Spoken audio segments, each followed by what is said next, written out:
नमस्ते दोस्तों। इस खंड में हम जानेंगे कि हिमालय की पत्नी मेनका ने किस तरह माता की तपस्या की और माता ने क्या वरदान दिया। नारद जी पूछते हैं, पिताजी, जब देवी दुर्गा अंतर्ध्यान हो गई और देवगण अपने अपने धामों को चले गए, उसके बाद क्या हुआ। ब्रह्मा जी ने कहा, मेरे पुत्रों में श्रेष्ठ विप्र नारद जब विष्णु आदि देव समुदाय हिमालय और देवनामों की देवी की आराधना का देश देखकर चले गए, तब गिरिराज हिमाचल और मेना दोनों दंपति ने बड़ी भारी तपस्या आरंभ की। वह दिन रात शंभु और शिव का चिंतन करते हुए भक्ति युक्त चित्त से नित्य उनकी सम्यक रीति से आराधना करने लगे। हिमालय की पत्नी मेना बड़ी प्रसन्नता से शिव सहिता शिवा देवी की पूजा करने लगी। वह उनकी संतोष के लिए सदा ब्राह्मणों को दान देती रहती थी। मन में संतान की कामना ले मेना चैत मास के आरंभ से लेकर 27 वर्ष तक प्रतिदिन तत्परता पूर्वक शिवा देवी की पूजा और आराधना में लगी रही।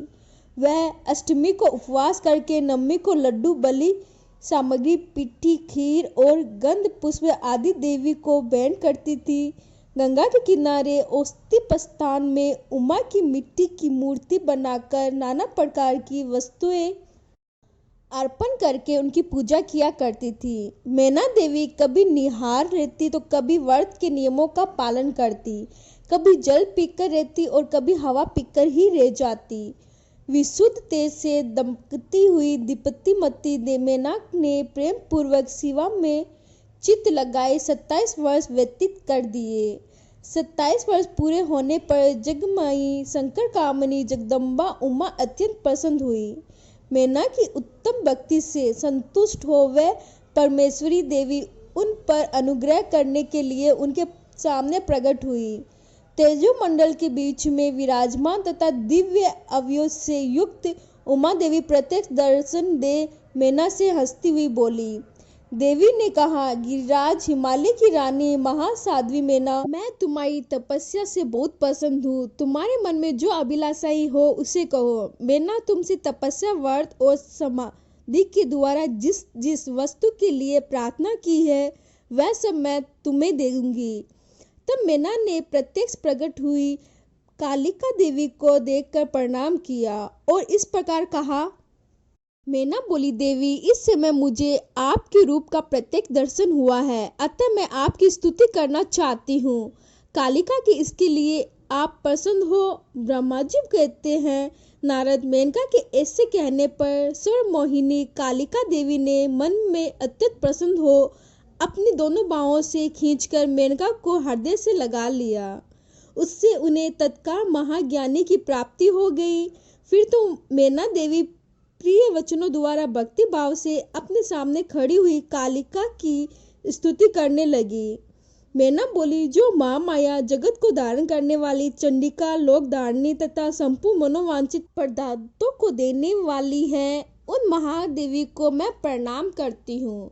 जो नित्य आनंद प्रदान करने वाली माया योगी निंदा जगत जननी तथा सुंदर कमलों की माला से अलंकृत है, उन नित्य सिद्धांत उमा देवी को मैं नमस्कार करती हूँ।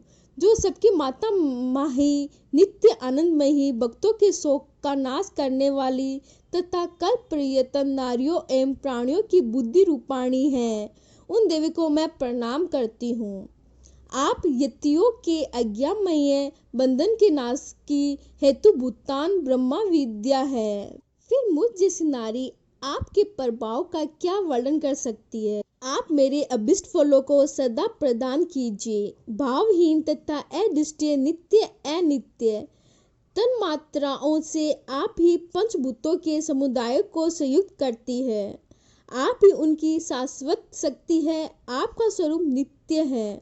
आप समय समय पर योग युक्त एवं समर्थक नारी के रूप में प्रकट होती है। आप ही जगत की योनि और आधार शक्ति है।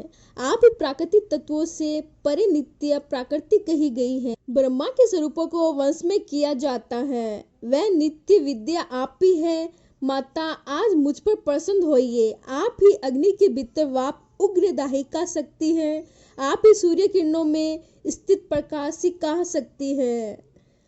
ऐसे आप चंडी देवी को मैं सत्वन और वंदना करती हूँ। आप स्त्रियों को बहुत प्रिय हैं। संपूर्ण जगत की वासना तथा श्री हरि की माया भी आप ही हो, जो देवी इच्छा अनुसार रूप धारण करके सृष्टि पालन और सहारमय हो उन कल्याण कार्यों को संप्रदाय करती है तथा ब्रह्मा विष्णु एवं रुद्र के शरीर की भी हेतुभूता है, वह आप ही हैं। देवी, आज आप मुझ पर प्रसन्न हो, आपको पुण्य मेरा नमस्कार है। ब्रह्मा जी कहते हैं, नारद, मेनका की इस प्रकार स्तुति करने पर दुर्गा कालिका पुण्य उन माँ देवी से कहा, तुम अपना मनोवांछित फल मांग लो। हिमाचल प्रिय, तुम मुझे प्राणों के समान प्यारी हो, तुम्हारी जो इच्छा है वह मांगो, उसे मैं निश्चित ही दे दूंगी। तुम्हारे लिए मुझे कुछ भी अधेय नहीं है। मेश्वरी उमा का ये अमृत के समान मधुर वचन सुनकर हिमगिरी कामिनी मेना बहुत संतुष्ट हुई और इस प्रकार बोली, शिवे, आपकी आज जय हो, जय हो। उत्कृष्ट ज्ञानी वाली मेश्वरी जगदम्बिके, यदि मैं वर पाने के योग्य हूँ तो फिर आपसे श्रेष्ठ वर मांगती हूँ। जगदम्बे, पहले तो मुझे 100 पुत्र हो, उसकी सबसे बड़ी आयु हो, वह बल पराक्रम से युक्त तथा रिद्धि सिद्धि से संपन्न हो। उन पुत्रों के पश्चात मेरी एक पुत्री हो जो स्वरूप और गुणों से सुशोभित होने वाली हो, वह दोनों कुलों को आनंद देने वाली तथा तीनों लोकों में पूजित हो। जगत अम्बिके शिवे, आप ही देवताओं का कार्य सिद्ध करने के लिए मेरी पुत्री तथा रुद्रदेव की पत्नी होए और तदनुसार लीला कीजिए। ब्रह्मा जी कहते हैं, नारद, मेनका की बातें सुनकर प्रसन्ना हृदय देवी उमा ने उनके मनोरथ को पूर्ण करने के लिए मुस्कुराकर कहा।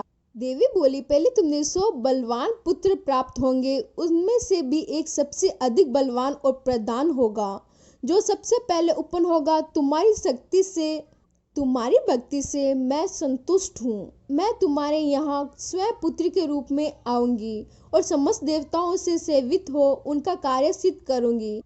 ऐसा कहकर जगदात्री परमेश्वरी कालिका शिवा मेनका के देखते देखते वह वहां से अंतर्ध्यान हो गई। मेश्वरी से अभिष्ट वर पाकर मेनकाओं को भी अपार हर्ष हुआ। उनका तपस्या जनित सारा क्लेश नष्ट हो गया। मुनि फिर कालक्रम से मेनका के घर में रहा और वह प्रतिदिन बढ़ने लगा। समय अनुसार उसने एक उत्तम पुत्र को उत्पन्न किया जिसका नाम मेनाक था। उसने समुद्र के साथ उत्तम मैत्री बांधी। वह अद्भुत पर्वत नागवधुओं के उपभोग का स्थल बना हुआ है। उसके समस्त अंग श्रेष्ठ है। हिमालय के 100 पुत्रों में वह सबसे श्रेष्ठ और महान बल पराक्रम से संपन्न है। अपने से या अपने बाद प्रकट हुए समस्त पर्वतों में एकमात्र मेनाक ही पर्वतराज के पद पर प्रतिष्ठित है। ओम नमः शिवाय।